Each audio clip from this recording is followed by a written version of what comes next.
الله الرحمن الرحيم. كفن السنة للمرأة لفافة إزار قميص خمار وخرقة.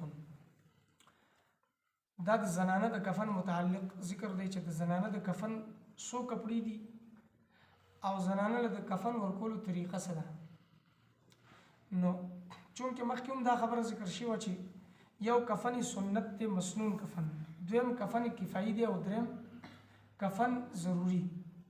لکه مسنون کفن چې ملاویږي نو 15 کپړې دي د زنانه دپاره، د کفن 15 کپړې.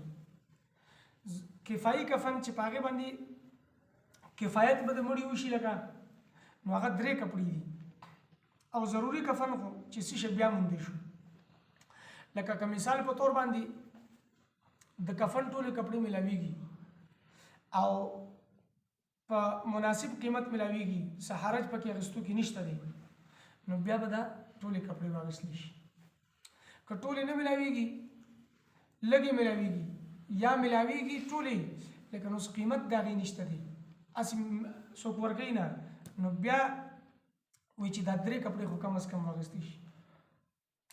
او یا کفن کپړې خو شته دی د سره بالکل قیمت نشته او څوک ولې نه ورکوي، یا کفن د سره نه ملاویږي، څه شی ملاویږي نه، نو بیا به کپړه چې کومه میسر ده څومره میسر ده هغه کپړه یوه ده، او که نیم صادر دی چې څومره دی دغه به واچولی شي په مړي باندې.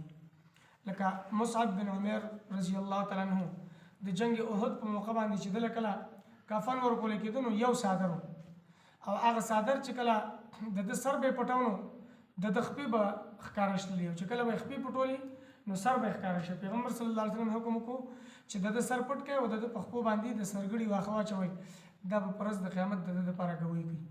نو کفن ضروري چې څومره میلاو شو. زنانه دپاره مسنون کفن 15 کپړې دي. لفافه ده، ازار دی، قمیص کرته ده. لفافه لوی صادري، ازار تهبند او قمیص دا کرته ده. خمار یو صادر وړوکی او خرقه یو سینه بند وي. دا 15 کپړې دي. کفن کفایي د زنانه دپاره ازار لفافه و خمار، دا 3 کپړې دي. لکه سړي دپاره کومې 3 کپړې دي؟ ازار دی، تهبند دی، نه تهبند دی، لفافه ده او کرته ده قمیص. او کفن ضروري چې کوم دی هغه چې څه شی بیا موندې شو، څومره بیا موندې شو. زنانه له کفن ورکولو طریقه هم د سړي د کفن په شانې ده، لیکن چونکې د زنانه په کفن کې 2 کپړې زیاتې دي نو هغې کې لږ تفصیل دي. ټولو نه اول په کټ باندې کوم کټ کې مړي له کفن ورکول کېږي په هغې باندې لاندې به واچي دا لفافه، ټولو نه غټ صادر لفافه وي. لفافه به لاندې وغوړي، بیا به له پاسه په هغې باندې ازار تهبند وي، د هغې نه لږ وړوکی صادر وي، هغه به وغوړي، او بیا په دې باندې قمیص کرته ده دا به وغوړي. خو د قمیص چونکې 2 پړ دي، لکه غاړه جوړه شي نو یو د غاړې نه له پاسه طرف یو لاندې طرف، نو دا لاندې طرف چې دی د غاړې هغه به وغوړي او دا له پاسه طرف چې دی دا به داسې راونغوړي دي سر طرف ته. نو چې کله دا مړی دی کفن کې دغه کې ایږدي نو دا سر به یې په دې غاړه کې داخل کړي، د قمیص په دې غاړه کې به دا سر داخل کړي. چې سر یې داخل کو نو چونکې له پاسه طرف خو نغښتی دی د کمیس، نو هغه به پرې خور کړي. چې کله هغه کمیس یې خور کو نو بیا په دې باندې ثم يبسط القميص فوق الازار وتلبس القميص ويجعل شعرها ظفيرتين. چې کله د دې دا قمیص چې کوم دی دا قمیص خور کو په دې باندې نو بیا د ویښتو چې دا کوم ویښته دي د زنانه نو دا ویښته به 2 طرفونه نه، دې طرف نه او دې طرف نه، دا به راولي داسې په سینه باندې به واچي.